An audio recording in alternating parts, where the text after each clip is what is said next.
अच्छा, ही आईची रोल्स करते हा, आता. हा. डन. निखिल वागळे माझ्या आत्याचा नवरा आहे, हो. बरोबर आहे, पण त्याचं असं म्हणणं होतं की म्हणून तुला मी नोकरी नाही देणार आहे. आज- कॉन्फिडंट लोक करतात थिएटर, पण मला थिएटर करून कॉन्फिडन्स Confidence आला. आला. जर मला नाटक सुरू व्हायच्या आधी किंवा माझ्या एंट्रीच्या आधी परफॉर्मन्स प्रेशर आलं नाही तर मला असं वाटतं नाही होणार आहे चांगला प्रयोग. 3 वर्ष माझ्याकडे काही काम नव्हतं. माझं असं झालं की खूप वर्ष झाली आपण नाही केलंय की नाही काम, तर चान्स घेऊया.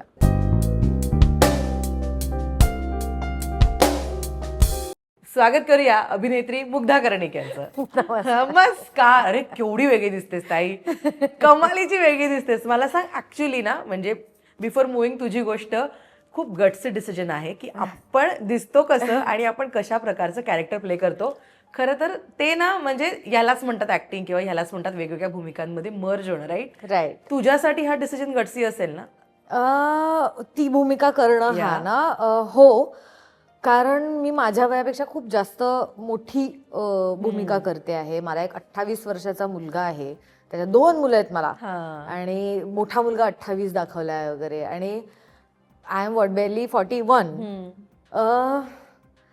पण माहित नाही, इट इज कॅरेक्टर. मला ते कॅरेक्टर खूप आवडलं. मग मला असं वाटलं की करून बघूया यार. परत किंवा दरवेळेला नाही मिळत, म्हणजे ते खूप स्ट्रॉंग कॅरेक्टर होतं. म्हणजे आईचं कॅरेक्टर हो आपल्याला मिळतं किंवा हो होणार, आता आपलं वय आहे की आपण आईच्या भूमिका करणार आहोत, which is fine, which is acceptable.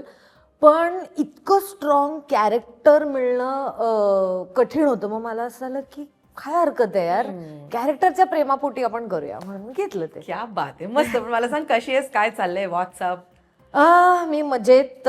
सध्या शूटिंग चालूच आहे पारूचं, आणि ते आता मुंबईत असतं म्हणून अजून जास्त मजेत खरं तर. आणि ना, तू सुरुवातीलाच उल्लेख केला होता की ठीक आहे, येतं आपल्याला आईचं कॅरेक्टर, पण आपण जेव्हा छान छान कामं करत असतो तेव्हा असं होतं की नाही, लीड रोल येऊ देत किंवा विलन येऊ देत, ऍटलीस्ट पॅरलल लीड येऊ देत.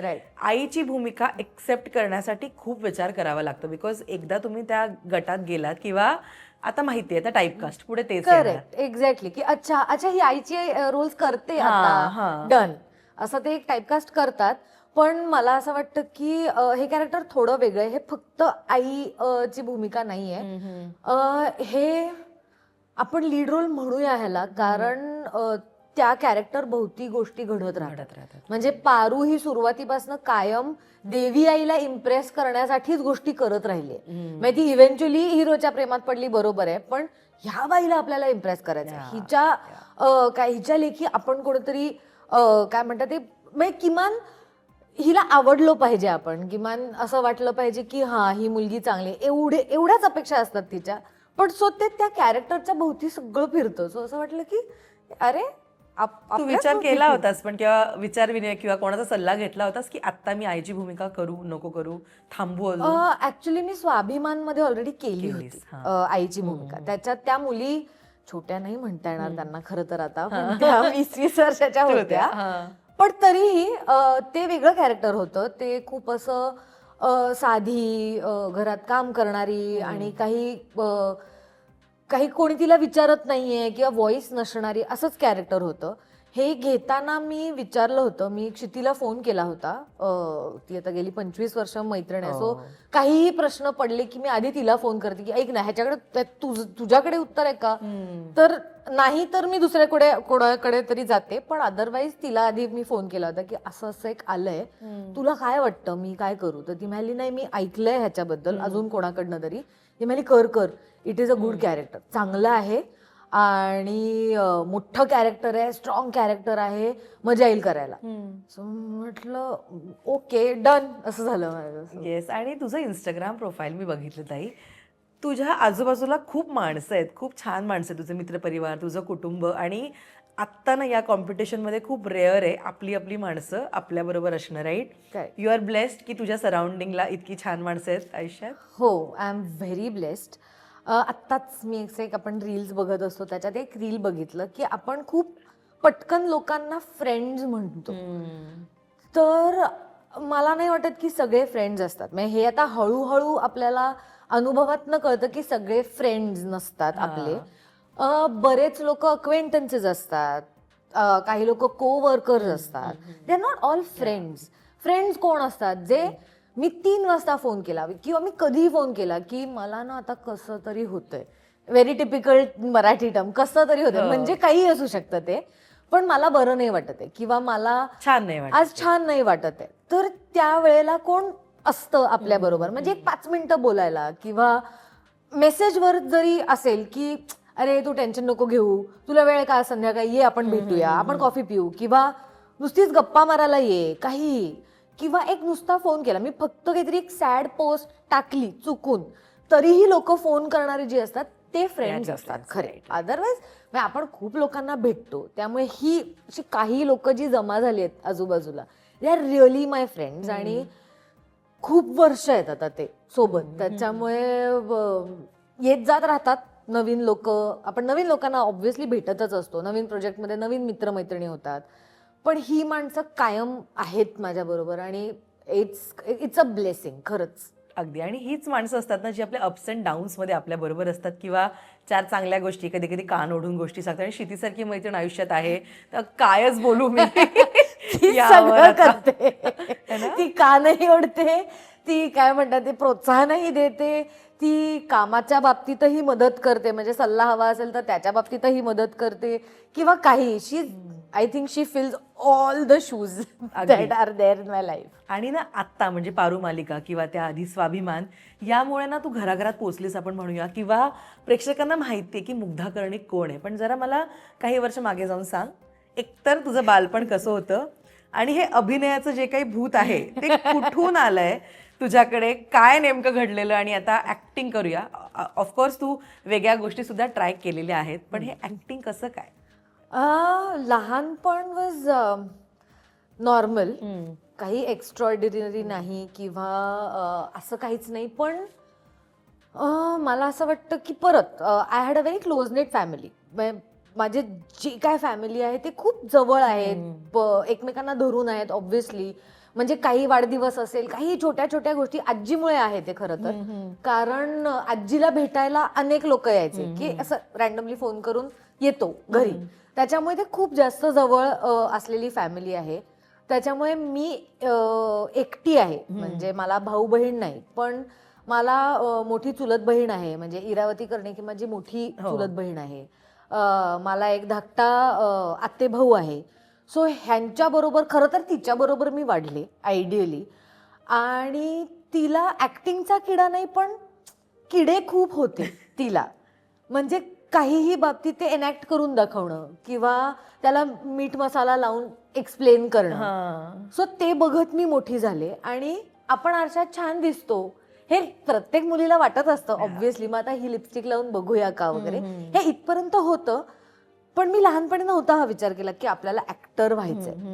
पण कॉलेजमध्ये कुठल्या तरी नाटकाच्या काय म्हणतात ते थिएटर ग्रुपची एक ऍड होती, पोस्टर लावलं होतं, आणि मला असं झालं की बघूया हे काय आहे. बरं, अतिशय बुजरी होते मी लहानपणी, अत्यंत बुजरी, मी अजूनही प्रचंड शाय आहे मी. हो हो, it's a paradox, I am full of paradoxes. पण पटकन बोलणार नाही, म्हणजे बोल ना, जा ना, मैत्री करायलाही मला खूप वेळ लागायचा.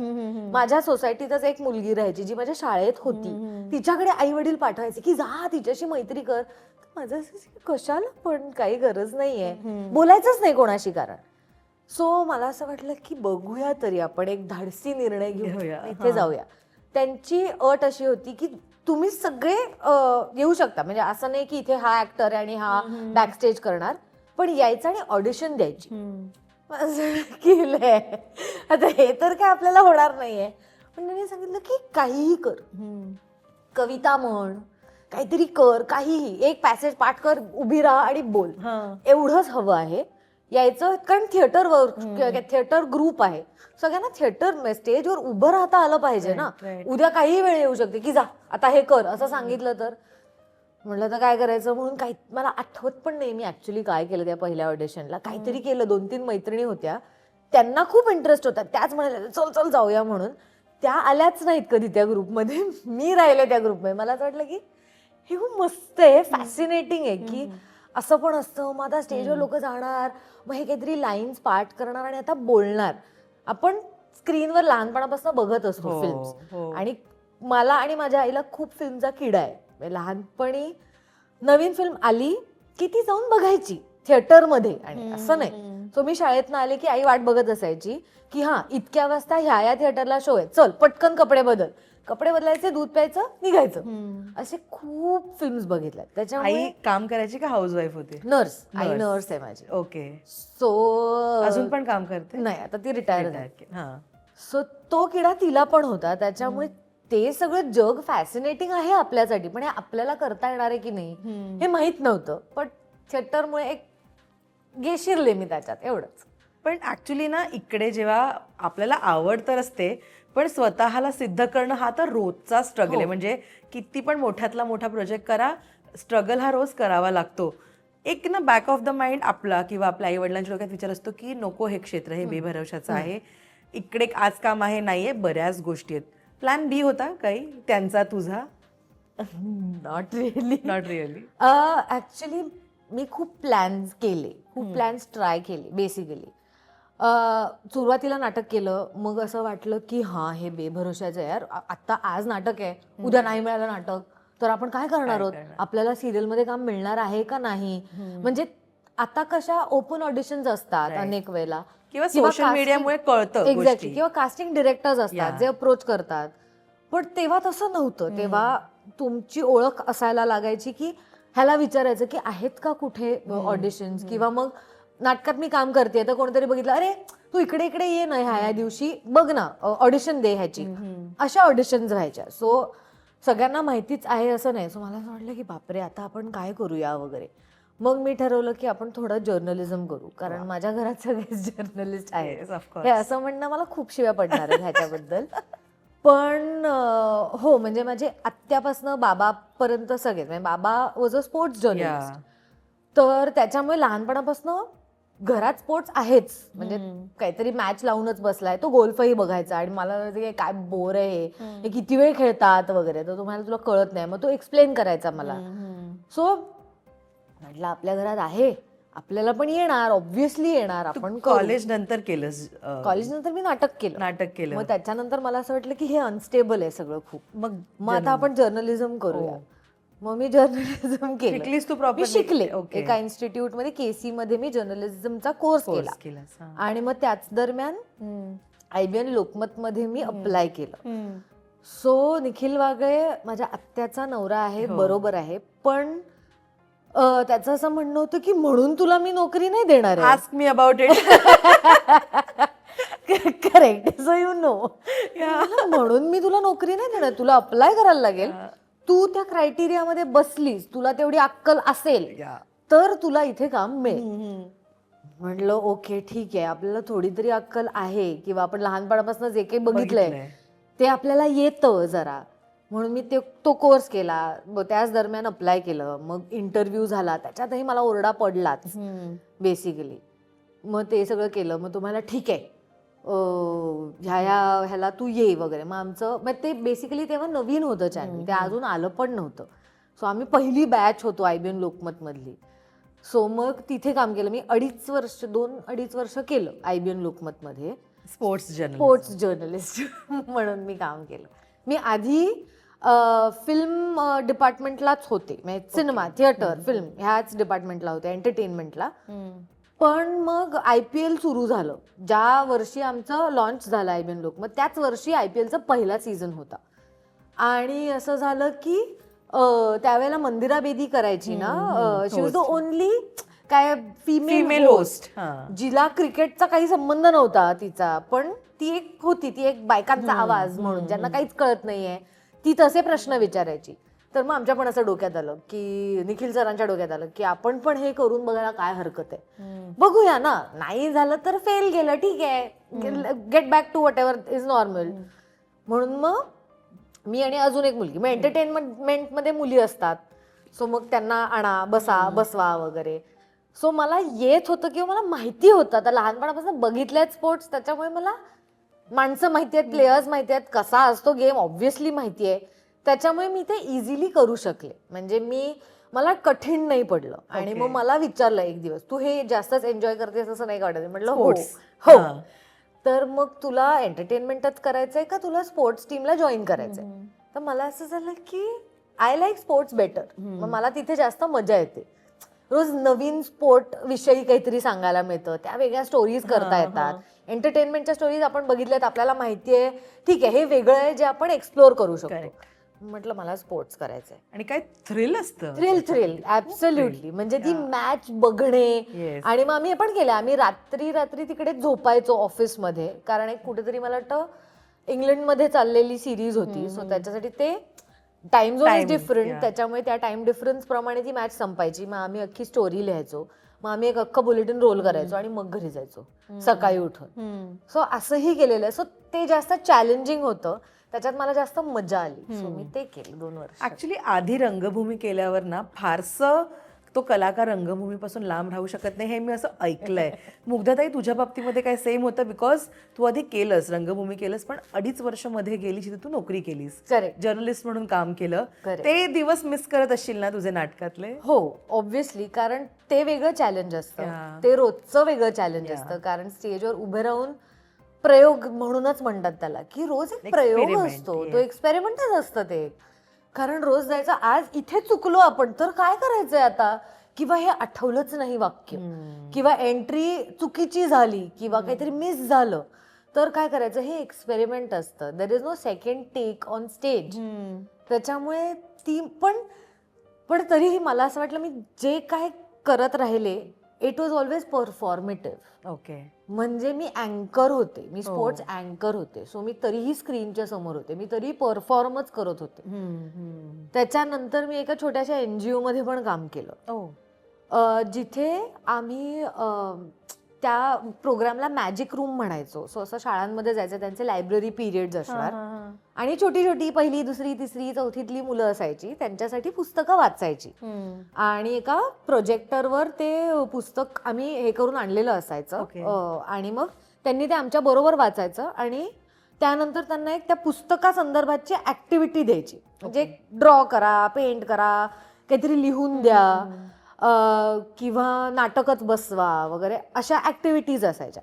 तिथे पण I think I was steel performing, कारण मी वाचत होते, आय वॉज कंडक्टिंग, मी एक ऍक्टिंगच करत होते ना ते पुस्तक वाचण्याची. सो आय थिंक ते कॉन्स्टंट होतं. आणि मग इव्हेंच्युअली मला असं झालं की नाही, हे किती इंटरेस्टिंग जर्नी आहे ही. म्हणजे ना असं असतं की मला आयुष्यामध्ये हेच करायचं आणि आपण त्या दिशेने चालत जातो. आणि ना कुठेतरी की अरे आपण किती वर्ष हेच करतोय हे वाटतं, पण जेव्हा असं की आपण अँकरिंग पण करा, ऍक्टिंग पण करा, NGO मध्ये पण काम करा ना, बोर नाही होत. तू आता जेवढ्या इंटरेस्टने सांगते ना, मला जेन्युइनली वाटतं की तू बोर नशील झाली हे सगळं करताना. बट करेक्ट, आता जिकडे तू आहेस, अभिनय क्षेत्र, तू मालिका करतेस, आता हे सगळं थांबवूया आणि फोकस राहूया. ते जे आहे ना की हे निशाण आहे, ते कधी घडलंय? आय थिंक हे NGO वगैरे झालं. आणि मग त्याच्यानंतर असंच बाय चान्स मला एक नाटक मिळालं, सगळे उभे आहेत नावाचं, समीर विद्वांसचं, ज्याची नंतर धुरळा नावाची त्यांनी फिल्म केली, त्या नाटकावर बेस्ड होती. त्याला त्या कॅरेक्टरसाठी कुणीच मिळत नव्हतं.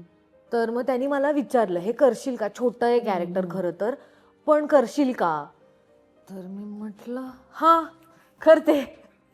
म्हणून मी ते करायला घेतले. आणि माझ्या असं लक्षात आलं की हे सगळं करून झाल्यावर हे करताना मला सगळ्यात जास्त मजा येते. कारण रोज किंवा प्रत्येक प्रोजेक्टमध्ये ते कॅरेक्टर वेगळं असतं, ते मी नाहीये, ते माझ्यापेक्षा काहीतरी वेगळं कॅरेक्टर आहे. ते जास्त चॅलेंजिंग आहे की हे कॅरेक्टर कसा विचार करते. मी अँकरिंग करत असताना मीच असते, मीच ती बातमी सांगतेय तुम्हाला, किंवा मीच काहीतरी सांगतेय तुम्हाला, किंवा मीच आहे जी गोष्ट वाचून दाखवते. पण इथे असताना मी नाहीये, कुठेतरी भलतंच आहे हे. आणि मग ह्या माणसाचा काय विचार असेल, किंवा हे ह्याच्यात कसं रिॲक्ट होईल, काय करता येईल.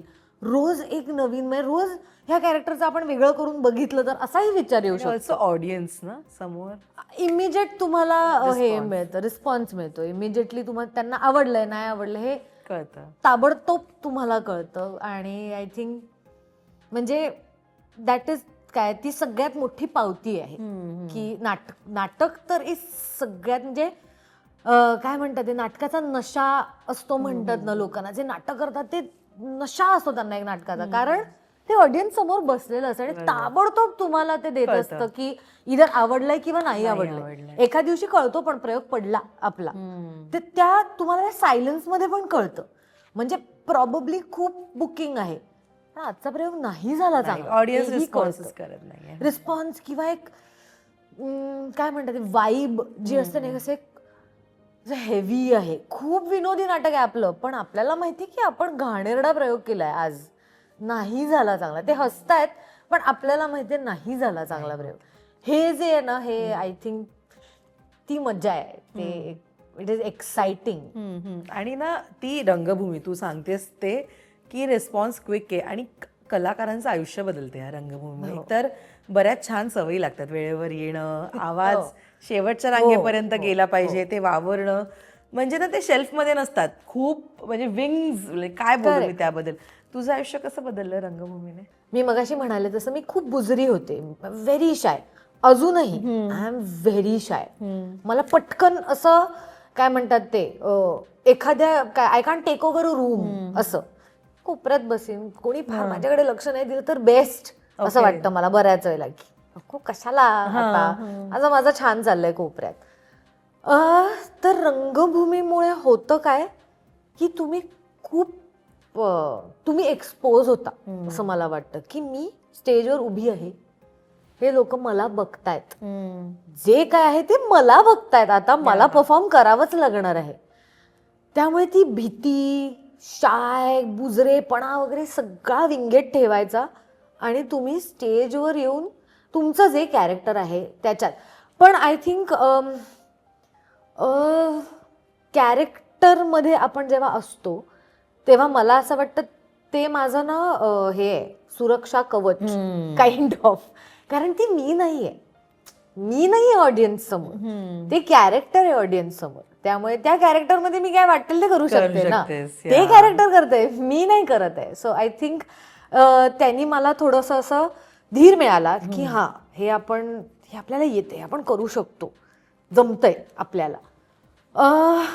त्याच्यामुळे कॉन्फिडन्स वाढला असं मला वाटतं की हा एकटी आहे आत्ता मी स्टेजवर प्रॉबेबली, आणि तरीही मी उभी राहू शकते, मला लाज वाटत नाहीये, मला भीती वाटत नाहीये, हे होऊ शकतं. तर ते बदललं आय थिंक. त्याच्यामुळे मला कॉन्फिडन्स जास्त आला. म्हणजे कॉन्फिडंट लोक करतात थिएटर, पण मला थिएटर करून कॉन्फिडन्स आला. थोडं उलट आहे खरंय. आणि ना शांतेचं कार्ट चालू आहे नावाचं नाटक तू केलंस की म्हणजे आजही ते जर परत आलं ना रंगभूमीवर तरीही त्याला तितकाच रिस्पॉन्स मिळेल. इतक्या हाऊसफुलच्या पाट्या झळकल्या होत्या त्या नाटकासाठी आणि प्रत्येक जण आवर्जून सांगतं त्या नाटकाचा तू एक भाग होतीस. ते कसं आलंय नाटक तुझ्याकडे? वाव. आणि कमालीची स्टार कास्ट यार, कमाल. असंच विजय काकांनी एकदा फोन केला, विजय केंकरेंनी, की असं मी शांतेचं कार्ट करतोय तर करशील का वगैरे. तर माझं असं झालं की हां, वाय नॉट. मग मी विचारलं पण नाही कोण आहे नाटकात. माझं झालं मी करणार आहे हे नाटक. कारण सतत नाटकं येतातच किंवा आली तरी आपलं काय कॅरेक्टर असणार आहे, ते चांगलं आहे का नाही, ते कसं होणार आहे हे माहिती नसतं आपल्याला. हे नाटक फुलप्रूफ आहे नाटक, साधारण की हे आवडतं, हे धमाल नाटक आहे. आणि असं एवढ्या धमाल नाटकात आपल्याला काहीतरी आपण एक पार्ट असणार आहोत, हीच गंमत होती माझ्यासाठी. म्हटलं मी करणार. आणि विशाखा सुभेदार, भाऊ कदम, सुनील तावडे, प्रियदर्शन जाधव, ही एवढी स्टारकास्ट होती त्याच्याने. माझं झालं की सेट आहे, नाटक सेट. आम्ही 4 वर्ष गेलं ते नाटक आणि त्या नाटकात आम्ही इतकी धमाल केली आहे, भांडणं झाली आहेत नाटकात, मजा झाली आहे, स्टेजवर हसलोय, खूप दौरे गेले, काहीही केलंय आम्ही त्या नाटकात 4 वर्षात. आणि तो ऍक्च्युली इतके वेगवेगळ्या स्वभावाचे, वेगवेगळ्या जॉनर असलेली माणसं जेव्हा एकत्र असतात ना, तेव्हा ना म्हणजे ती शेवटी ते आपल्यावर आहे की आपण त्यांच्याकडनं काय काय पिकअप करतो किंवा कसं वावरतो. तो सुद्धा एक परिपूर्ण करणारा अनुभव असतो की इतके नट सुंदर आजूबाजूला असतील. कधी केलं मी हे? 2016. Too young. हो, खरं तर खूप लहान नाही, पण 10 वर्ष आधी ना. So not too young. पण हे सगळेजण ऑलरेडी तेव्हा खूप असे काय स्टॉलवर्ड्स असं आपण म्हणूया, ऑलरेडी देर. आणि म्हणजे विशाखा एक वेगळंच रसायन आहे, तिच्यात जी एनर्जी आहे. किंवा प्रियदर्शन जाधव, त्याला मी आधीपासून ओळखत होते, तो पण by the way IBN Lokmat होता, त्याच्यामुळे ती टॅगलाईनच प्रियदर्शनची आहे चॅनलची. त्याच्यामुळे तेव्हापासून मी त्याला ओळखत होते, त्याच्या थोडंसं आधीपासून खरं तर. त्याच्यामुळे त्याची आणि माझी मैत्री होती, म्हणजे चल ओळखते मी ह्याला, एक फॅमिलियर फेस एवढंच. पण त्याची एनर्जी, तो सगळं झोकून देऊन काम करतो ऑलवेज स्टेजवर.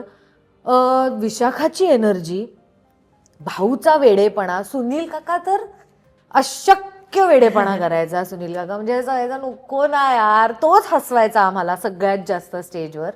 आणि त्याची एक शेवटची एंट्री होती ज्याच्यात तो सांगतो की मला सगळं ऐकू येतं आणि मी नॉर्मलच आहे वगैरे. तर तो शेवटी ना दर प्रयोगाला काहीतरी वेगळं करून यायचा. म्हणजे जिथे कुठे प्रयोग असेल, एक दिवस फेटाच बांधून आला, आम्ही कोल्हापुरात होतो, एक दिवस फेटा बांधून आला.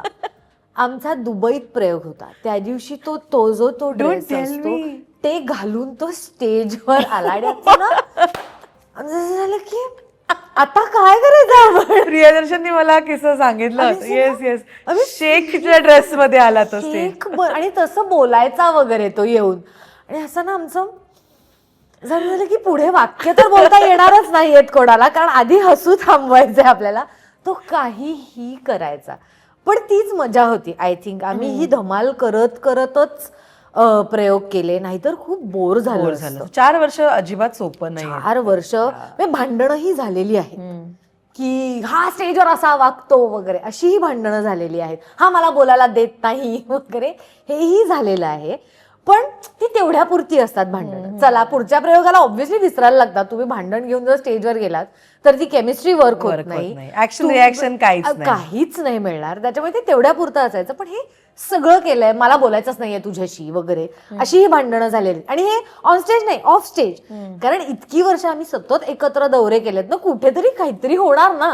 त्याच्यामुळे माझं आणि दर्शनचं भांडण व्हायचं की मला तुझ्याशी ना बोलायचंच नाही, जाऊ दे ना वगैरे, असं करून 2-2 दिवस आम्ही बोलत नाही. आणि लोकांचं आता हे कधी बोलणार आहेत एकमेकांशी वगैरे. मग कधीतरी काहीतरी व्हायचं, हा ठीक आहे चल जाऊ दे बोलूया आपण, असं व्हायचं. सो पण आम्ही काय US चा पण दौरा केलाय, 1.5 महिना एकत्र होतो एकमेकांबरोबर शांतीच्या कार्टासाठी. हो, त्या दौऱ्याहून परत आल्यावर आमचं झालं की प्लीज आता चेहरा नका दाखवू, थोडे दिवस बोलू नका, फोन नका करू, त्या ग्रुपवर मेसेजही कोणी करू नका, बघायचंही नाहीये. कारण 24 तास तुम्ही त्या माणसांबरोबर आहात, प्रवास करायचा आहे. आणि ऑलवेज प्रवासात माणसं कळतात, ते कसे वागतात, ते काय करतात, ह्याच्यात आपल्याला कळतं. पण तीही एक मजा होती, कारण आम्ही वेगवेगळ्या शहरांमध्ये होतो, वेगवेगळी लोक आम्हाला भेटत होती. मग कोणाचं तिकडे बॅगच तुटली का, मग ओव्हरवेटच झालं का, मग आता काय आयत्या वेळेला काय करायचं. एकदा तर आमची फ्लाईट मिसही होणार होती, होम अलोन सारखा सीन होता, बॅगा घेऊन धावतोय आम्ही एअरपोर्टमध्ये वगैरे, हे सगळं झालेलं आहे. पण it was fun. Performance pressure असतं ताई जेव्हा इतके, म्हणजे तू मगाशी विक्रम काकांचा सुद्धा उल्लेख केलास, आणि त्यांच्यासोबत काम करावं असं अनेकांना वाटत असतं, आणि तू अगदीच सुरुवातीला केलंस. सो परफॉर्मन्स प्रेशर असतं. मला असं वाटतं नाटक करताना, मला तरी कुठलंही नाटक असू दे, त्याच्यात विक्रम काका असू दे, ते शांतीचं कार्ट असू दे, ते अगदी छोटं नाटक असू दे, जर मला नाटक सुरू व्हायच्या आधी किंवा माझ्या एंट्रीच्या आधी परफॉर्मन्स प्रेशर आलं नाही, तर मला असं वाटतं नाही होणार आहे चांगला प्रयोग.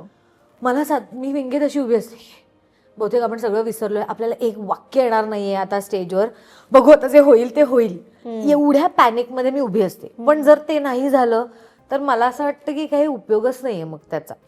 कारण finally it is going in front of the live audience, आणि हे प्रेशर असायलाच हवं की आपल्याला परफॉर्म करायचंय, आपल्याला त्यांना बेस्ट काय नाटक दाखवायचं आहे. माझं नाटक साधं असेल, छोटं असेल, पण ते जे मी करते ते बेस्टच आहे हे त्यांना पटलंच पाहिजे.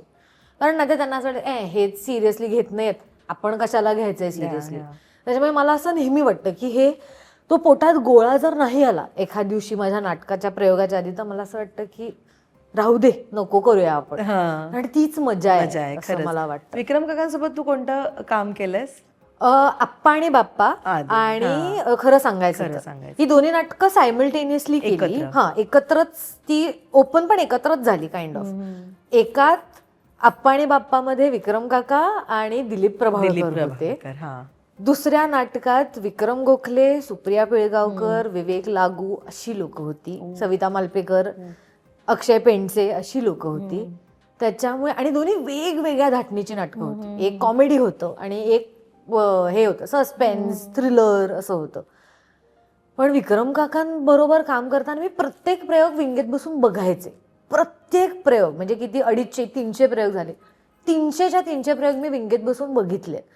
कारण त्यांचं काम बघणं किंवा त्याच्यातनं बारीक बारीक गोष्टी शिकणं, आवाज किंवा रिॲक्शन, छोट्या छोट्या रिॲक्शन. त्यांची खूप फेमस हे आहे ना डबल लुक, हा त्यांचा लुक आहे.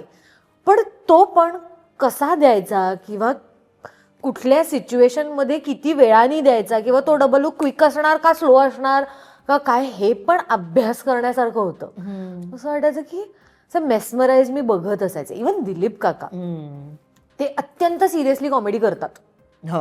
खूप स्ट्रेट फेस ठेवून ते म्हणजे असं होतं की यांना हसूच येत नाही येत हसू. आणि पहिल्या दिवसापासून त्यांचं पाठ असतं सगळं. ते स्क्रिप्टवर त्यांचं काम झालेलं असायचं. सो असं बाजूला नोट्स काढलेल्या असायच्या पहिल्या दिवशी, वाचनाच्या पहिल्या दिवशी. आणि त्यांचं सगळं पाठ असायचं आणि आपल्याला असं व्हायचं की आयला ह्यांचं पाठ आहे, आपल्याला 2 वाक्य आहेत ती येत नाही आहेत वगैरे असं व्हायचं. पण इट वॉज फन. आणि मला असं वाटतं की सुरुवात फार कमाल होती ही. अशा सगळ्या माणसांबरोबर काम करणं. आपण स्क्रीनवर त्यांना वेगळं बघतो पण ते मागे कसे आहेत ती वेगळी मजा असते. आणि मी सगळ्यात लहान होते त्याच्यामुळे ते आपले लहान आहे असं म्हणून मला घेऊन जायचंय हे कुठे कुठे. अरे वा किती छान. आणि ना नाटक हे एक वेगळं जग आहे. आत्ता तू जे जगतेस ते म्हणजे मालिका विश्व. इथे वेळेची कमिटमेंट मोठी आहे आणि एक कॅरेक्टर माहित नाही किती वर्ष चालेल. जवळपास 1.5-2 वर्ष झाले. 2 वर्ष झाले तू पारू मालिका करतेस. त्या अहिल्याबाईंचं कॅरेक्टर तू करतेस राईट. करेक्ट. नाटक ते मालिका ही जम्प खरं तर ना नाटक करत असताना एवढ्या मोठ्या वेळेची कमिटमेंट जिथे आहे ते काम घ्यावं का हा एक तर पहिला प्रश्न असतो. दुसरा प्रश्न लेंथ काय आहे, कॅरेक्टर काय आहे किंवा अनेकदा काहीही लिहिलं जातं राईट. सो तू चूझी होतीस खूप मालिकांमध्ये कामाच्या बाबतीमध्ये का छान आलं तरच आपण जाऊया असा विचार होता? मला असं वाटतं की हे ना हे फील्ड असं आहे की out of sight out of mind. Absolutely असं होतं. म्हणजे मला कुणीही विचारलं तर मला असं वाटतं की काम येतंय ते घ्यावं पटकन. कारण त्याच्यातनं नवीन काम डेफिनेटली जनरेट होतं, मोठं काम जनरेट होतं, चांगलं काम जनरेट होतं. तुम्ही कुठेतरी नोटीस होता. छोटं कॅरेक्टर आहे पण म्हणजे मी स्वाभिमान घेताना हा प्रश्न होता माझा. कारण तोपर्यंत मी आई केलं नव्हतं आणि त्याच्या आधी मी 3 वर्ष माझ्याकडे काही काम नव्हतं. It was during Covid. म्हणजे शांतीचं कार्ट कोविडमध्ये बंद झालं कारण प्रयोगच नाही झाले, कसलेच प्रयोग नाही झाले. त्याच्यामुळे त्याच्यानंतर आपल्याकडे काही काम नाहीये हे एक होतं. आणि त्याच्या आधी पण शांतीचं कार्ट चालू होतं पण अगेन सबस्टॅन्शियल काम पाहिजे. मग 1 नाटक नाही मग 2 नाटकं करायला पाहिजे किंवा असं पाहिजे, इतकं काम पाहिजे की तुम्ही तुमचं घर चालवू शकता. आणि चूजी हो बरोबर आहे, अगदीच आपण वाटेल ते नाही करत किंवा असं काहीतरी एक टपराट असं नाही करणार आपण, आपल्याला माहिती आहे. पण तरीही तुम्हाला प्रत्येक वेळेला चूजी नाही होता येत. करेक्ट. मला माझं घर चालवायचंय का? प्रॉबब्ली बहुतेक लोकांपेक्षा आय एम मोर ब्लेस्ड की मला घर चालवणे ही जबाबदारी नाहीये, सर्व्हायव्हलचा प्रश्न नाहीये माझा. पण पैसे का नाही कमवायचे? तर पैसे कमवायला म्हणजे माझ्यासाठी तरी मला कमवायलाच लागतील. आईला तिचं पेन्शन असेल, तिचं आहे ना. पण ते मी काय करते, मी आईच्या पैशांवर नाही जगू शकत. किंवा उद्या काही असं तर नाही होऊ शकत की मी बसले घरी आणि बघू मला जर लीड रोल आला ना 40व्या वर्षी जर मी असं म्हणायचं मला लीड रोल आला ना तरच मी करणार आहे. दॅट कॅन बी काय किती कोण भरेल एक्झॅक्टली. किंवा आपल्याला एक सर्टन लाईफस्टाईल जगायची आहे का? हो जगायची आहे ना. मला आरामात जगायचंय ना, मला मे बी फिल्म्स बघायच्या आहेत, मला कुठेतरी ट्रॅव्हल करायचंय, मला काहीतरी करायचंय. त्या सगळ्यासाठी पैसे लागतात. आणि मग त्या सगळ्यासाठी काम करावं लागतं. आपल्याकडे एवढी जायदाद नाहीये आपली की पुस्तकी जायदाद नाहीये आपल्याकडे की आपण बसून करू शकतो. तेव्हा I was चुझिंग who I will work with for sure. पण तेव्हा प्रश्न होता मला ऑडिशन आली, ही मी दिली आणि मी विचारलं होतं स्वाती म्हणून जी क्रिएटिव्ह होती स्वाभिमानला, तिलाच मी विचारलं होतं तुला काय वाटतं मी काय करू. तर ती म्हणाली बरोबर आहे, मोठा डिसिजन आहे की आई करायचंय तुला, आणि त्या मुली मोठ्या आहेत, त्या लहान नव्हत्या, त्या 20-20 वर्षाच्या मुली असणार होत्या. तर म्हणजे हिरोची काकू असणार होते मी. सो मला असं झालं होतं की तू सांग मी काय करू, मला कळत नाहीये. तर ती म्हणाली बघ प्रोडक्शन हाऊस चांगलं आहे, चॅनल चांगलं आहे, गोष्ट चांगली आहे, तुझं कॅरेक्टर पण चांगलं आहे खरं तर, त्याला पण शेड्स आहेत, ते असणार आहे कॉन्स्टंटली. असं नाहीये की कुठेतरी एक कोपऱ्यात ते कॅरेक्टर आहे, विसरलं तर विसरलं, असं नाहीये. ते कॉन्स्टंटली मेन कॅरेक्टर्सच्या आजूबाजूला असणारं कॅरेक्टर आहे, तुला चांगलं एक्सपोजर मिळेल. तर माझं असं झालं की खूप वर्ष झाली आपण नाही केलंय की नाही काम, तर चान्स घेऊया, लेट्स टेक अ चान्स, बघू जे होईल ते होईल. आता काय आहे, आता आपल्याला लीड मिळणार आहे का, तर माहित नाही मिळणार आहे का नाही, ऍट 30 यू डोंट नो. तर म्हटलं करू, म्हणून आय टूक इट अप. ती पण 2.25 वर्ष चालली स्वाभिमान. आणि अजूनही आज सुद्धा म्हणजे पारू करत असताना सुद्धा मला लोक येऊन म्हणतात तुमचं स्वाभिमानचं काम सुद्धा आम्हाला आवडायचं. तेव्हा मला असं वाटतं की हा द डिसिजन वॉज राईट, की त्या एवढूशा छोटूशा कॅरेक्टरमध्ये, म्हणजे मी वोकल नव्हते त्या सिरियलमध्ये. आता मी जेवढे पॅसेजच्या पॅसेज बोलत असते रोज उठून तेवढं काहीच नव्हतं. खूप 4 डायलॉग्स किंवा अगदी इतकं बेसिक किंवा प्रेझेन्स असायचा, किंवा एक वेगळा सीन की हे काय घडलं त्याच्याबद्दल एक सीन असतो, तसे सीन्स असायचे माझे. तर मला असं झालं की तरीही लोकांना आठवतंय, तरीही लोकांना नोटीस झालं. सो लोक सगळं नोटीस करत असतात. झालं की कुठलंही काम छोटं मोठं नसतं, काम असतं आणि ते करत राहायला पाहिजे. Always be there, be around, मिळतं चांगलं काम. तू उल्लेख जो केलास ताई मगाशी की 3 वर्ष काही काम नव्हतं, खरं तर 3 वर्ष हा मोठा काम आहे की, आणि out of sight out of माइंडचा तू उल्लेख केला हे जेन्युइन. आता आपण सोशल मीडियामुळे तरी लोकांना माहिती असतं कलाकार काय करतोय, पण ते आत्ता म्हणेन मी एक 2-3 वर्ष, त्याआधी एवढं काही नव्हतं सोशल मीडियाचं जग.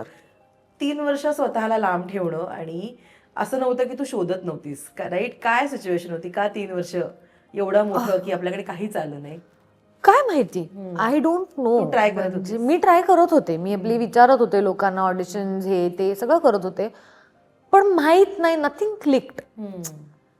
ते आय थिंक ते परत चान्स असतो, ते नशीब म्हणूया आपण, किंवा काय असेल माहित नाही. सेल्फ डाऊट पण येतात की अरे एवढं करून पण म्हणजे आपल्याला काहीच येत नाही का, की आपण नाहीच होत का चांगले वगैरे, असे खूप डाऊट आले. पण एक नक्की की माझ्याकडे होतं शांतीचं कार्ड तोपर्यंत, पण तरीही मी शोधत होते, कारण आपल्याला लक्षात येतं ना की हळूहळू कमी होतात प्रयोग. 10च्या 10 वर्ष काय आपले एव्हरी वीकेंड प्रयोग असणार असं नाही होणार आहे. त्याची काय एक लाट असते, ती ओसरते सुद्धा एका पॉइंट नंतर. खूप कमी नाटकं असतात जी चालतात, ती चालतच राहतात. खूप कमी नाटकं असतात. आता सध्या नाटकाला खूप चांगले दिवस आहेत, खूप लोक जाऊन नाटकं वेगवेगळ्या प्रकारची, करेक्ट, आणि वेगवेगळ्या प्रकारची नाटकं बघतायत, आवडतायत, त्याला गर्दी करतायत. म्हणजे सिनेमापेक्षा नाटकाला गर्दी करतायत लोक. पण तो असा मधला काळ होता जिकडे लोक कॉमेडीच बघत होते, त्याच्यामुळे नवीन कॉमेडी नाटकं येतच होती ना तेव्हा पण. सो ते कमी होत होतं. सो तेव्हा असं वाटत होतं की आता काय माहिती आपल्याला मिळणार आहे का, आता आपण वेगळंच काहीतरी करूया का परत एकदा. अरे बापरे. तर मला झालं की that is, I am not ready for that. आता एवढी वर्ष ह्याच्यात घालवल्यावर आता नाही मी करू शकत काहीतरी वेगळं. सो मी शोधत होते, आणि लकीली परत again it comes with friends. म्हणजे आता हे अक्वेंटन्सेस होते माझे, जे इव्हेंच्युअली मित्रमैत्रिणी बनले, पण त्यांना माहिती होतं की ही चांगलं काम करते, अरे आपली मैत्रीणच आहे वगैरे, असं असतं ना. जेव्हा आपण पहिला प्रेफरन्स देतो की दे ना तू ही ऑडिशन, माझ्यावर विश्वास ठेव, कर हे होणार आहे चांगलं. सो असा विश्वास, ब्लाइंडली विश्वास ठेवून मी ते घेतलं. म्हटलं आता नाही आपल्याकडे काम, हे घ्यायला पाहिजे आपण, होईल. त्याच्यातनंच पुढे काम, त्याच्यातनंच पुढे पारू जनरेट झालं ना बेसिकली. येस, अगदी. आणि ऍक्च्युली ना संयम खूप महत्वाचा असतो या फील्डमध्ये. की खूपच खूप जास्त, पेशन्स खूप ठेवावे लागतात. आणि आत्ता ना तू खूप वेगळी दिसतेस. मी सुखभूल द्यावी घ्यावी मधला तुझा फोटो पाहिला एक, आणि खूप म्हणजे ना दिसण्यामध्ये, वागण्या बोलण्यामध्ये, एक ओव्हरऑल पर्सनॅलिटीमध्ये सुद्धा खूप फरक आहे. या इंडस्ट्रीमध्ये तू जेव्हा फुल फ्लेज काम करायला सुरुवात केली की आता बस येई अपना जिंदगी आहे, तू स्वतःमध्ये काही बदल केलेस वागण्या बोलण्यात, दिसण्यामध्ये? एक ना असं असतं की मुलींच्या बाबतीमध्ये आपण कितीही नाही म्हटलं तरी एक प्रकारचं सर्कल असतं बाबा, की एक वलय असतं की आपण खूपच बोल्ड किंवा एकदम आउटस्पोकन असलो की वेगळे मिसकन्सेप्शन होतात आपल्याबद्दल, हो. आपण शांत असलो की वेगळे कन्सेप्शन होतात आपल्याबद्दल, राईट?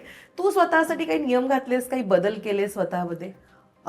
तेव्हा नव्हते केले खरं तर. मला असं वाटतं की आता मी करायला लागले हळूहळू.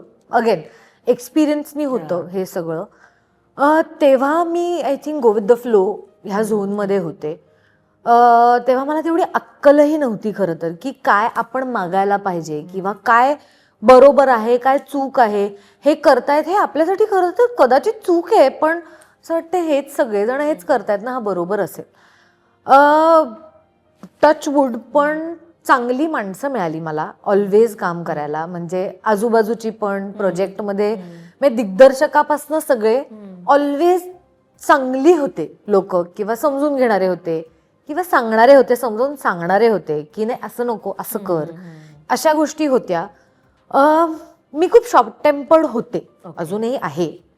असा फटकन फ्यूज हे होतो माझा. पण आता मला असं लक्षात आलं त्यांनी काहीच होत नाही. त्यांनी फक्त आपल्याला राग येतो, समोरच्या माणसाला काही फरक पडत नाही त्यांनी.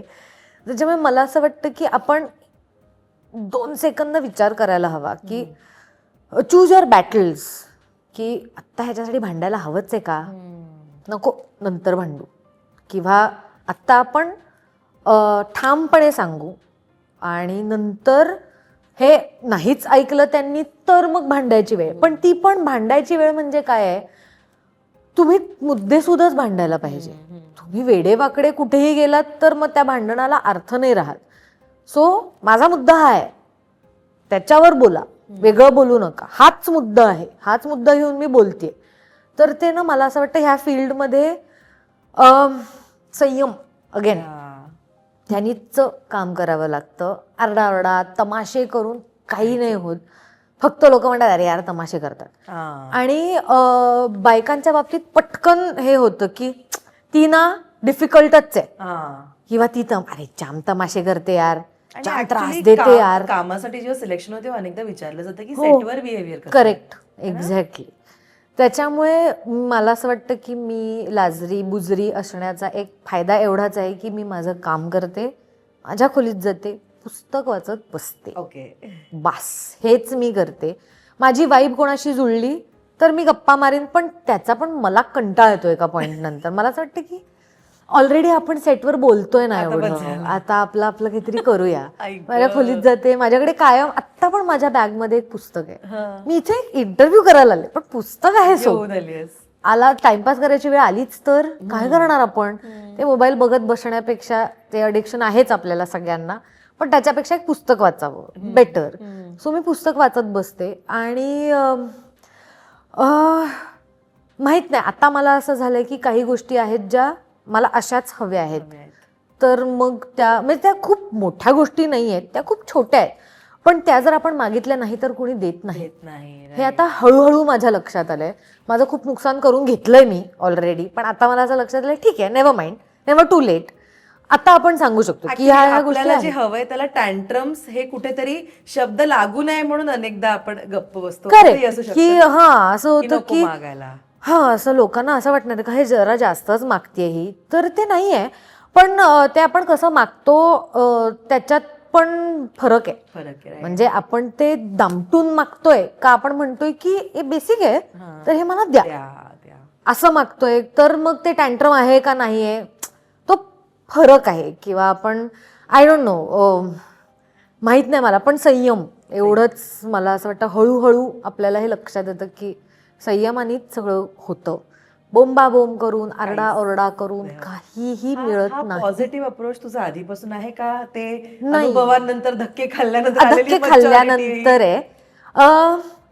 म्हणजे ऍक्च्युली धक्के खाल्ले इन द सेन्स की आपल्याला हे मिळत नाहीये, ज्याचा स्वतःच राग करून घ्यायचा, त्यांच्यावरही नाही काढायचा, घरी येऊन चिडचिड की असं कसं झालं वगैरे, हे का नाही मिळालं मला, हे मिळायला हवं होतं वगैरे, हे सगळं स्वतःतच करायचं. आणि मग माझ्या लक्षात आलं की पण तू विचारलं नाहीस, तू मागितलं नाहीस, त्यांना कोण देणार आहे तुला येऊन? कुणीही विचारलं नाही तर देत नाहीत, मागितलं नाही तर मिळत नाही आपल्याला. तर या इंडस्ट्रीमध्ये सगळ्यात जास्त स्ट्रगल तुझा कोणत्या गोष्टीसाठी झालाय असं तुला आत्ता वाटतं? काही वर्षांपूर्वी विचारलं असतं तर खूप गोष्टी सांगितल्या असत्या मी, पण आत्ता मला असं नाही वाटत की खूप स्ट्रगल झालाय. इट वॉज तरीही इझी असंच वाटतं. म्हणजे इट वॉज नॉट असं स्ट्रगल नाही म्हणता येणार. हे I think is a part and parcel of the industry. म्हणजे आपण असं म्हणूया का की काम मिळवणे किंवा काय रोल्स मिळवणे किंवा प्रत्येक ऑडिशनसाठी मी कन्सिडर झाले नाही, हा स्ट्रगल म्हणूया का, तर आय डोंट थिंक तो स्ट्रगल आहे. It is a journey. आणि आय थिंक हे प्रत्येक ॲक्टरच्या बाबतीत हे होतं की अरे यार कुठलं तरी एखादं काम बघून अरे यार ह्याच्यासाठी मी फिट होते, मला का नाही विचारलं. ऑफकोर्स होतं हे, पण तो स्ट्रगल नाही आहे. It is part of the industry, it is part of the work जे आम्ही करतो. त्याच्यामुळे मला नाही वाटत तसं काही स्ट्रगल झालंय. I think it's been easy असं म्हणूया आपण. इझी? बापरे. ओके. म्हणजे आता विथ एक्सपिरियन्स, विथ एज, आणि आपण आता मागे जर मी वळून बघितलं तर मला असं आता बघून असं वाटतं की उगाच वैतागत होते मी किंवा उगाच चिडचिड करत होते. ठीक आहे, मी मेहनत नाही घेतली असं म्हणूया आपण.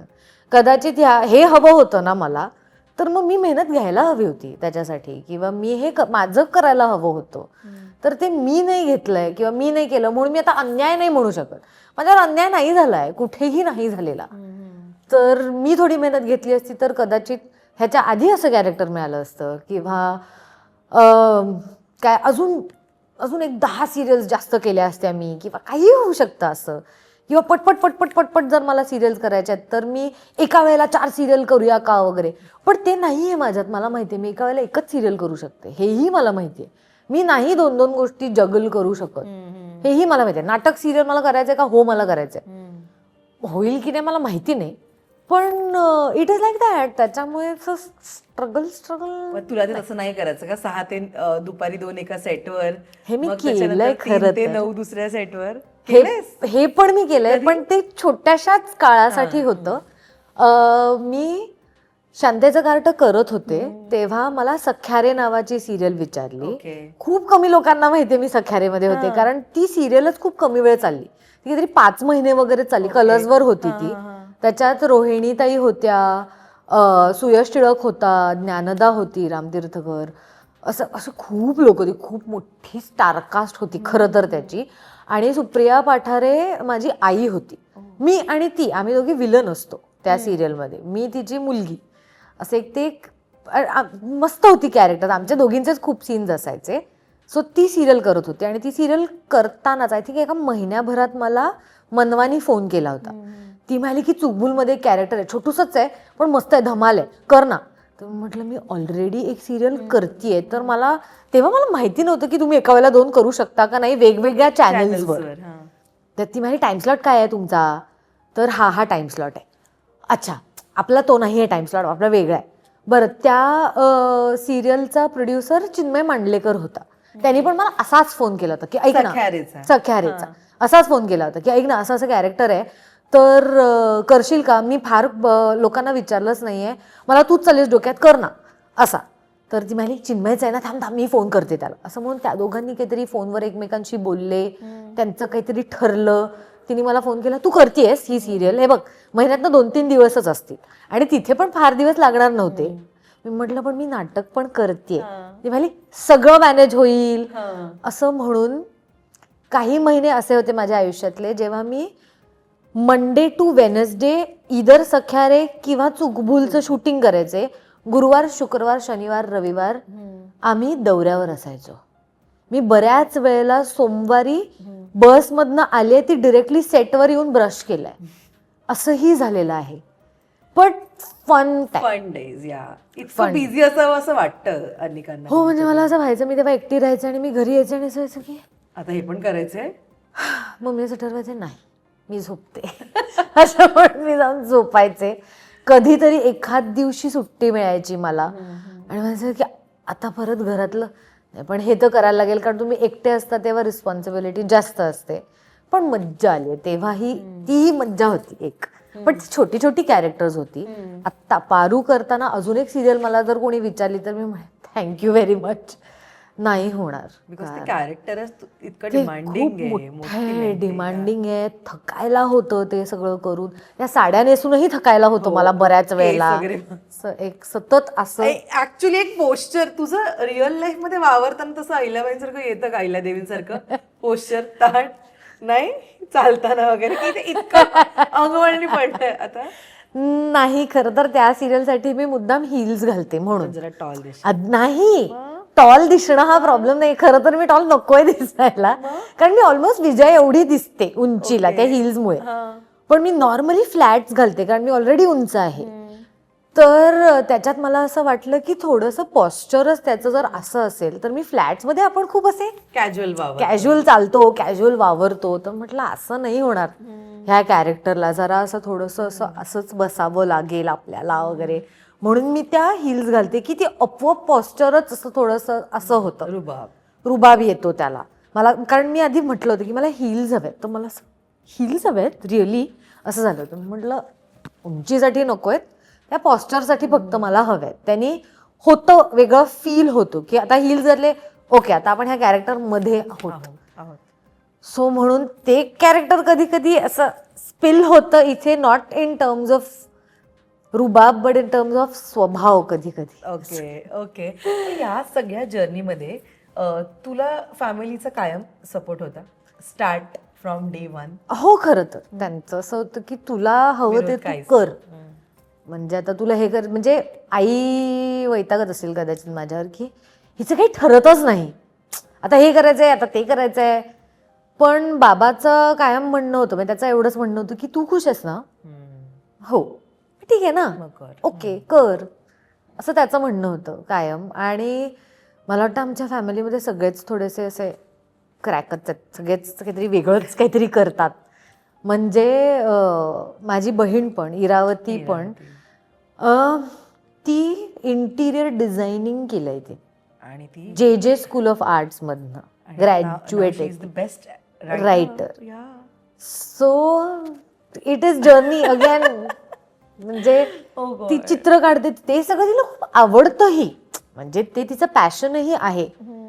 पण तिच्या असं लक्षात आलं की writing is what she wants to do, किंवा जे तिला करायचंय ते तिचा झोन तो आहे. पण ती इंटिरियर डिझायनर आहे, सो आम्ही काहीही केलंय बेसिकली. सो असं झालं असेल, म्हणजे माझ्या आईचं कदाचित असं झालं असेल खूप वेळा की काय आहेत हे कर्णिक सगळे, हे काहीही करतात. सो असं आहे. So always there. आणि आता तर आय थिंक माझ्या आईचा सगळ्यात जास्त सपोर्ट मला जाणवतो. कारण ही जी सगळी धावपळ असते त्याच्यात ती जर नसेल तर ही धावपळ मला नाही येणार. आता पण एकटी राहतेस? नाही, आता आई बरोबर राहते. कारण 5-6 वर्ष होतील, बाबा 6 वर्षापूर्वी गेला. सो त्याच्यानंतर ती कुठेतरी एकटी, मी कुठेतरी एकटी, तर माझं झालं इट डझंट मेक सेन्स. म्हणून मग आम्ही आता दोघी एकत्र राहतो. पण ती जर नसेल तर मला हे करणं शक्य नाहीये, खरंच नाहीये शक्य. इट्स डिफिकल्ट है ना. खरंच. आणि ऍक्च्युली जेव्हा आपल्या घरच्यांकडनं छान सपोर्ट असतो ना, तेव्हा डोकं पण क्लिअर असतं की म्हणजे सतत बॅक ऑफ द माइंड विचार नाहीये की आपल्याला कोणी सपोर्ट करत नाहीये किंवा आपल्यालाच खिंड लढवायची आहे, करेक्ट, हे पण करायचं ते पण करायचं असं नाहीये. त्यामुळे बऱ्याच गोष्टी क्लिअर होतात. त्यामुळे म्हणजे आईला ती मजा येते की आपली मुलगी रोज टीव्हीवर दिसते, किंवा मग तिच्या मैत्रिणी फोन करतात आणि म्हणतात की अरे हिला ह्याच्यात बघितलं, किंवा हे छान चाललंय वगैरे. So she feels dam proud about it की आपल्या मुलीबद्दल लोक बोलतायत वगैरे, त्याची तिला मजा येते. पण सुरुवातीला तिचं झालं असेल की नाही हिला काही जमतच नाहीये, किंवा काय करणार आहे ही, आता हिचं कसं होणार आहे वगैरे, असं झालं असेल. बट अगेन इट इज लक, नशीब. तू रिजेक्शन फेस केलंस कधी एवढ्या वर्षात, जे असं की इकडे मी कसं रिजेक्ट होऊ शकतेस, किंवा मी इथे का रिजेक्ट झाली असेल, बिकॉज ना देर आर मेनी थिंग्स आत्ता एखाद्या रिजेक्शनला ज्या जोडलेल्या असतात, जे कलाकारांशी बोलताना त्यांच्यातनं उलगडलं जातं, ते म्हणजे की अनेकदा आपण एका पर्टिक्युलर ग्रुपचा भाग नाहीये म्हणूनही तिथे कास्टिंग होत नाही, अनेकदा रिकमेंडेशनमुळे सुद्धा तिकडे काम होत नाही, किंवा अनेकदा कोणीतरी आपल्याबद्दल चुकीच्या गोष्टी ऐकल्या असतात ज्या ऍक्च्युली खऱ्या नसतात. सो ना खूप त्याला पण खूप वेज आहेत त्या रिजेक्शनला. हो, आता ऍक्च्युली मला असं आउटराईट रिजेक्शन नाही आठवत आहे. मला वाटतं मी ते सगळं ढकलून देते बाजूला एका पॉईंट नंतर. नाही मिळालं ना, जाऊ दे, मरू दे, ते मे बी आपल्या नशिबातच नव्हतं, किंवा मे बी काहीतरी बेटर झालं असं. एखादी कुठली तरी हिंदी सिरियल होती, मी अजूनही हिंदी केलेली नाहीये, इच्छा आहे माझी, I want to experience that also. So ते केलेलं नाहीये मी, पण असं कुठलं तरी होतं, कुठली तरी सिरियल होती, त्याच्यात 2-3 राऊंड ऑफ ऑडिशन झालं. म्हणजे जे ऑडिशन करत होते त्यांचं असं म्हणणं होतं की नाही, आपण आता लुक टेस्ट करूया, नाही होईल असं त्यांचं म्हणणं होते. पण माझ्या असं लक्षात आलं की त्यावेळेला मी लहान होते त्या कॅरेक्टरसाठी. ते पण असं ते स्ट्रॉंग कॅरेक्टर होतं, पण ती पण आई होती. ते कॅरेक्टर नंतर पुढे जाऊन तिची मुलगी मोठी होणार होती आणि ते कॅरेक्टर तेच राहणार होतं, ती ॲक्टर तीच राहणार होती. त्याच्यामुळे मला असं वाटतं की मी कितीही प्रयत्न केला तरी फायनली तुमच्या चेहऱ्यावरचा इनोसन्स दिसतो, आणि तेव्हा नसते दिसले मी 20-22 वर्षाच्या मुलीची आई फॉर शुअर. म्हणजे ह्याला 10 वर्षाहून जास्त झाली आहेत. तेव्हा मी ती ऑडिशन देत होती, तेव्हा मला खूप वाईट वाटलं होतं. मला असं वाटलं होतं की होणार आहे आपलं, हे ऑलमोस्ट डन आहे यार, पण मग का नाही झालं आपलं. तर आता असं मला असं वाटतं की नव्हतं होणार ते. म्हणजे मी वेडी दिसले असते, कारण मला नसतं आलं ते सगळं करता. आत्ता जे प्रॉबेबली मला करता येतंय ते त्या वयात नसतं आलं, ती मॅच्युरिटी नसते. म्हणजे जसं आता मी 20 वर्षाच्या मुलीचं काम नाही करू शकत. मी किती काही चेहरा माझा कितीही छान दिसला किंवा मी किती चेहऱ्याचं काहीतरी करून घेतलं, मला वाटतंय की मी खूप लहान दिसतेय, पण चेहऱ्यावर नाही लपवत. आणि तुमच्या चेहऱ्यावर तुमच्या एक्सपिरियन्समुळे जो एक्सपिरियन्स आलाय चेहऱ्यावर, त्याचं मी काय करू. 20 वर्षाच्या मुलीच्या चेहऱ्यावर जो इनोसन्स असतो तो मी किती ऍक्टिंग केली, किती बाप ऍक्टर असले तरी नाही आणता येणार आहे मला. त्याच्यामुळे ते तसंच आहे. त्या छोट्या मुलीला तो एक्सपिरियन्स आणि ती मॅच्युरिटी नाही आणतायत. 100%. आणि ना इतके तू आता तुझे जे काही मला विचार सांगितलेस की तू आता एक छान वाक्य बोललीस की तू ते डाऊन करतेस, ठीक आहे नव्हतं नशिबात, या सगळ्या गोष्टींना लीड करतात आपल्या मेंटल स्टेबिलिटीला, आपल्या मेंटल पीसला. आता खूप नवीन नवीन शब्द आपण ऐकतो रोज उठून सोशल मीडियावर, एन्झायटी, डिप्रेशन, ग्रॅटिट्यूड, भलं मोठं. प्रत्येकाचे एक्सपिरियन्स वेगळे असतात, प्रत्येकाचं सांगणं वेगळं असतं. मला सांग, इतक्या वर्षात म्हणजे तू जेव्हापासून काम करतेस किंवा जेव्हापासून तू खूप प्रवाहात काम करतेस, तू किती लक्ष देतेस तुझ्या मेंटल पीसकडे, किंवा किती प्रायोरिटाईज करतेस? आणि असं नाहीये की डल मुवमेंट्स कोणाच्या आयुष्यात नसतात, सगळ्यांच्या आयुष्यात असतात, राईट? सो किती सॉर्टेड आहेस त्या बाबतीत? आत्ता तुम्हाला हा प्रश्न विचारतेस इज अ गुड थिंग, कारण आत्ता मी सगळ्यात जास्त सॉर्टेड आहे माझ्या आयुष्यात असं मला वाटतं. म्हणजे माझ्या 40 वर्षाच्या आयुष्यात ह्या क्षणी मी सगळ्यात जास्त सॉर्टेड आहे मेंटली. हे 3-1 वर्षापूर्वी विचारलं असतंस किंवा इव्हन 2 वर्षापूर्वी तर आय वॉज नॉट देअर. म्हणजे असं काहीच मोठं घडलं नव्हतं माझ्या आयुष्यात की मी अशी काहीतरी डिप्रेशनमध्ये होते. डिप्रेशन, एन्झायटी वगैरे आत्ता ना लोक खूप असे सहज वापरतात हे शब्द. ते अतिशय सिरियस आहे, इट्स अ कंडिशन. प्रत्येक माणसाला एन्झायटी नसते, प्रत्येक माणसाला डिप्रेशन नसतं. आपण सॅड असतो किंवा आपण डिप्रेस्ड असतो. एन्झायटी हा खूप मोठा शब्द आहे. पायलप होते ती अशी, किंवा मी पण वापरायला हवा की नाही मला माहिती नाहीये. पण एक काळ होता जेव्हा हेडफोन्स नसतील माझ्याकडे तर मला प्रवास नाही करता यायचा. म्हणजे मी शूटिंगला जाताना मी परत गेले रिक्षातनं, कारण मला लक्षात आलं की माझ्याकडे हेडफोन्स नाहीत आणि मला झालं की मला प्रवास नाही करता येणार आहे आता. मला तो सगळा बाहेरचा आवाज, त्याने मला असं ना, मला एन्झायटी व्हायची. मला एन्झायटी आहे असं मी नाही म्हणणार, पण मला असं एन्झायटी व्हायची. मला असं कसं तरी व्हायचं की आता मी काय करू, मला हरवल्यासारखं व्हायचं. असं काहीतरी मेजर काहीच घडलं नव्हतं, किंवा मे बी ते होतं जे मी दाबून ठेवलं होतं आणि मी ते मग मी त्याच्याबद्दल विचार केला नव्हता, ते सॉर्ट केलं नव्हतं, ते सॉल्व्ह केलं नव्हतं, म्हणून ते सगळं पायलअप झालं होतं. आणि त्याच्यामुळे असेल, कारण माझ्या आयुष्यात असं मोठं असं काहीच घडलं नव्हतं की असं खूप काहीतरी झालंच आहे आणि त्याच्यामुळे आता हिच्या आयुष्यात असं काही नाही झालंय माझ्या आयुष्यात. पण म्हणून बॅड टाइम्स येत नाहीत का, वाईट दिवस येत नाहीत का, तर ऑफकोर्स येतात. आणि ओव्हर पिरियड ऑफ टाईम किंवा एक्सपिरियन्सनी किंवा आपलंच आपण ठरवतो की आपल्याला ह्या स्टेटमध्ये नाही असायचं आहे किंवा आपल्याला सतत असं भीती वाटायची आहे का, तर नाही. मी थेरपिस्ट पण केले, मी खूप काही ट्राय केलं. पण मग माझ्या एका पॉईंटला लक्षात आलं की जोपर्यंत मी ठरवत नाही तोपर्यंत कुठलाही थेरपिस्ट पण काही नाही करू शकत माझ्यासाठी.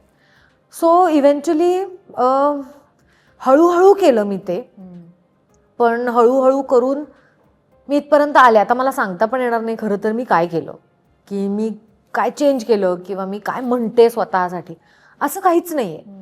पण आता माझ्या असं लक्षात आलं की आपण जितकं ह्यांनी मला ह्या सिरियलमध्ये नाही घेतलं, ह्या फिल्ममध्ये नाही घेतलं, रिजेक्शन, हे जर मी विचार करत राहिले तर ऑब्व्हियसली माझा दिवस नाही चांगला जाणार आहे.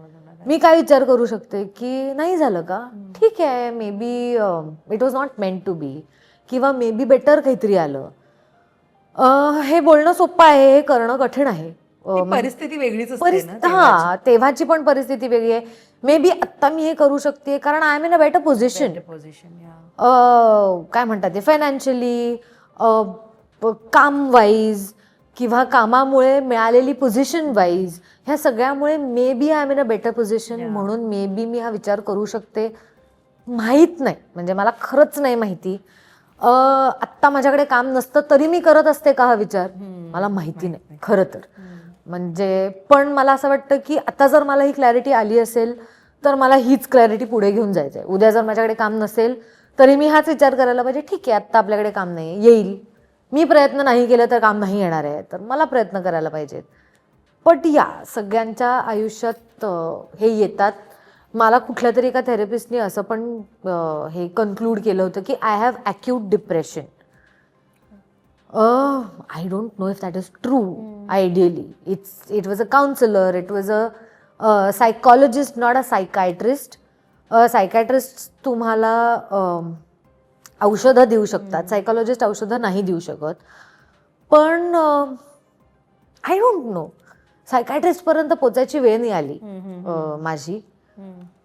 आणि आता माझं हळूहळू करत करत आय थिंक मी इथपर्यंत ओव्हरकम केलंय. आता मला काय हवंय ऍक्च्युली हे मी स्वतःला विचारते की मला काय हवंय. कधी कधी असतं ना की मला शांतता हवी आहे. ती कशी मिळणार आहे जर तू केअस तुझ्याच डोक्यात केलास तर. तो केअस कसा घालवायचा ते पण आपलाच विचार करून होतं आय थिंक. म्हणजे सगळ्यांनाच नाही जमत प्रॉबेबली, पण मला आलंय. आणि तेच ना ऍक्च्युली, म्हणजे हे इतके विचार तुमच्या पर्सनल लाईफवर सुद्धा हॅम्पर होत असतात आणि तुमच्या प्रोफेशनलवर सुद्धा हॅम्पर होत असतात. 100%.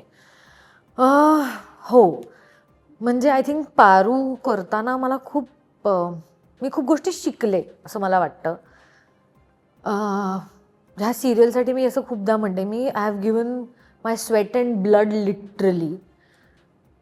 कारण सुरुवातीला मी पारूमध्ये लेन्स लावायचे, कारण ते कॅरेक्टरच टर्न होतं आणि थोडंसं अग्रेसिव्ह होतं, तर त्याच्यामुळे माझे डोळे नाही दिसत तसे, माझे छोटे आहेत डोळे, तर त्यांना असे टर्न हवे होते. सो मी लेन्स लावायचे. ते ब्राऊनच होते पण त्यांनी ना थोडे मोठे दिसतात डोळे आणि असे जरा कडक शिस्तीचे दिसतात, सो ते लावायचे. पण काय माहिती, प्रत्येक it depends on person to person. काही लोकांना लेन्सेस सूट होतात, काही लोकांना सूट नाही होत, तर मला नाही झालं. आणि माझा हा डोळा वीक आहे असं माझ्या लक्षात आलं आता हळूच. ह्या डोळ्यात मला इन्फेक्शन झालं, जे मला आधी नाही कळलं.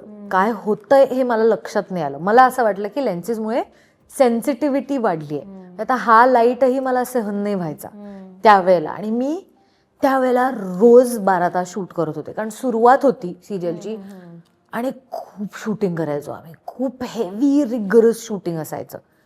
त्याच्यामुळे मी सुरुवातीचे ते इन्फेक्शन झाल्यानंतर सगळे क्लोज असे दिलेत, मला लाईटकडे बघताही यायचं नाही. It was impossible. मग तो लाल व्हायला लागला हळूहळू डोळा. आता काय करायचं, मग मी डॉक्टरकडे गेले. तिने सांगितलं की लेन्स घालणं थांबव. तर म्हटलं मी असं कसं, ते अगेन मी विचारलं नाही, त्याच्यामुळे मला कोणी सांगितलं नाही. मी म्हटलं की मला नाही माहित, मी हे नाही करू शकत. नाही, एकाच डोळ्यात लेन्स घातले तर म्हटलं असं पण नाही होऊ शकत, एका डोळ्यात लेन्स आहे, एका डोळ्यात लेन्स नाही आहे. तर ती म्हणाली की नाही, बऱ्यापैकी इन्फेक्शन आहे. मग तिने काहीतरी अँटीबायोटिक्स दिले, ते मी घेतले, त्यांनी ते कमी व्हायचं. पण परत I am still wearing lenses. मग त्यात तिने मला सांगितलं की हात धुवायचे, लेन्स लावायचे, परत हात धुवायचे. सो लेन्स लावणे हा एक वेगळी प्रोसेस तयार झाली होती माझी. मग मी ते दिवसभर नाही करायचे, मग जेव्हा तुला क्लोज असतील तेव्हाच कर असं सांगितलं. पण त्यांनी माझ्या डोळ्याला ते अजून त्रास द्यायला लागलं. एक दिवस असा होता जेव्हा मी एकटीच बसून रडत होते, कारण माझा डोळा इतका दुखत होता आणि मला सहनच होत नव्हतं. म्हणजे मी त्या दिवशी डोळ्यात लेन्स कोंबले होते लिटरली, की नाही जाते पण काय आता करणार, असं झालं होतं माझं. बरं, तोपर्यंत मी चॅनलशी बोलत होते अबाउट इट. त्यांचं झालं होतं की नाही आपण ह्याच्यावरनं काहीतरी मार्ग काढू, आपण बोलू. त्या दिवशी इट वॉज लाईक माझं असं झालं की बास, मी खरंच नाही करू शकत. म्हणजे माझा डोळा की सिरियल, तर माझा डोळा, असं झालं माझं. मी इतकी थकले होते. मग ही होती पूर्वा होती, माझी दिशा करते. ती म्हणली तुझं काय झालंय ताई, काय करतेस तू? म्हटलं खूप दुखते. ती म्हणली मग तू सांगत का नाही असे, थांब मीच सांगते असं म्हणून ती गेली. तिने सरांना सांगितलं, आमच्या डिरेक्टरना, की ताईला खूप त्रास होतोय, तिला उघडताच येत नाहीये डोळा वगैरे वगैरे सगळं झालं. मग सर म्हणाले नाही मी बोलतो की हे बरोबरच नाहीये. ते म्हणाले की हे दिसतंय की आता, कारण डोळा मोठा होण्याच्या पेक्षा छोटाच व्हायला लागला आणि असं लाल रिंग यायची माझ्या ह्याच्या भोवती आणि मला तो बघताही यायचा नाही. मग मला असं व्हायचं की नको, आपण आरशातही नको बघूया. मग ते सगळं त्या मीटिंग वगैरे झाल्या, मग असं ठरलं की नको, लेट्स नॉट. तेव्हापासून मी थांबवलं. पण तेव्हा that was my worst time. Physically it was so painful आणि मला असं झालं की नाही होते. पण अगेन त्याच्यात पण तुमची मेंटल स्ट्रेंथ काय आहे हे सतत टेस्ट केलं जातं. सतत आपली एक परीक्षा द्यायची आपण. तर त्याच्यात ते होतं की हे होऊन सुद्धा मला माझ्या कॅरेक्टर सारखंच वागायचंय. माझ्याकडे उत्तर नाहीये किंवा माझ्याकडे कारण नाही की ओ माझा डोळा आहे, आता मी काय नाही करू शकत, असं मी नाही वागू शकत. तेव्हा तर नव्हतेच. आत्ता मी म्हणू शकते की मला नाही बरं वाटत आहे, मला थोडा वेळ द्या. पण तेव्हा असं झालं होतं की सुरुवात होती सिरियलची आणि प्रेशर होता आमच्यावर पण, कारण काय परफॉर्म, आणि पारू आणि शिवा ह्या पहिल्या 2 असा नवीन लॉन्च केल्या होत्या त्यांनी सिरियल्स आणि ह्याच्यावर there is a lot riding on it वगैरे असं आम्हाला खूप सांगितलं होतं.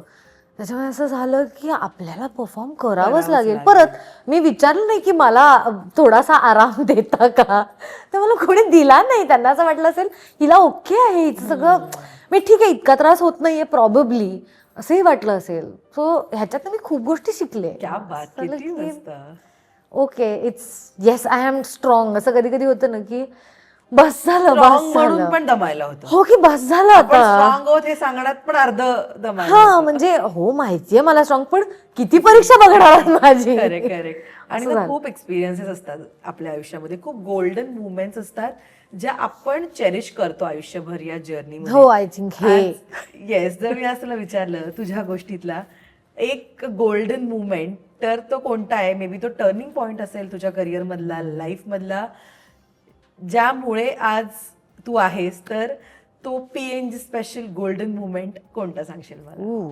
PNG special golden movement I think turning point म्हणूया आपण, was Paru to accept Ahilyadevi's character. खूप कारण शिकवलं मला त्या कॅरेक्टरनी, पण त्या कॅरेक्टरनी मला खूप दिलं, आयडियली खूप जास्त, म्हणजे more than I asked for. मला स्ट्रेंथ दिली, मला पोझिशन दिली, मला फेम दिलं. म्हणजे स्वाभिमानमधनं मला ओळखत होते, बरोबर आहे, पण आज मला जेवढं ओळखतात किंवा जसं बघतात माझ्याकडे, इट इज डिफरंट. सो ते मिळालं मला. मला माझ्यातल्याच खूप गोष्टी कळल्या की ओ अच्छा मी हे पण करू शकते, अच्छा आपल्याला हे पण येतं करता, ह्या अशा. सो मला असं वाटतं की ह्या कॅरेक्टरनी मला खूप असं मोकळं केलं in terms of acting also, person also. माहित नाही, मला असं वाटतं की मला मोठं केलं, मला मच्युअर केलं ह्या कॅरेक्टरने. So I think accepting Ahilyadevi हे माझं PNG गोल्डन मोमेंट असेल. क्या बात, खूप मस्त. आणि मला खूप छान वाटलं तुझ्याशी गप्पा मारून. खरं तर आपण आपल्या राजश्री मराठीच्या मंगळागौरीला भेटलो होतो जनरल इंस्टाग्रामवर, बट ना इतकी मोठी आणि सुंदर छान गोष्ट असेल हे आज मला कळलं. ताई, थँक्यू सो मच. एकतर अरे तू थँक्यू. वेळ दिलास आणि इतकं मन मोकळ्यापणाने तू छान गोष्ट सांगितलीस. खूप पॉझिटिव्ह एपिसोड होता. अरे थँक्यू सो मच. मला दरवेळेला वाटायचं की मी इंटरव्ह्यू मध्ये मी काय कॉन्ट्रीब्यूट करणार आहे, किंवा मला माझ्याकडे असं काहीच नाही, किंवा माझी अशी स्टोरी जर्नी असं काहीच नाही. Very basic story I have. मी मुंबईतच वाढले अख्खी, त्याच्यामुळे असं काही, किंवा आपण काहीतरी वेड्यासारखंच बोलणार आहोत का, अशीही मला अनेक वेळेला भीती वाटायची की आपण करूया का नको interview. But I think it is fun. Good की आपण छान आपण एवढ्या गप्पा केलं. मारल्या. आणि तू जे म्हणालीस की हिंदीत तुला ट्राय करायचंय, तर ते लवकरात लवकर म्हणजे पारू नंतर ऑफकोर्स ट्राय कर आणि होऊ देत. ऑल द येस, आपण परत बोलत राहू. आणि तेव्हा मला दे इंटरव्ह्यू. Oh, definitely. हिंदीत गेल्यावर. Thank you so much. Thank you so much.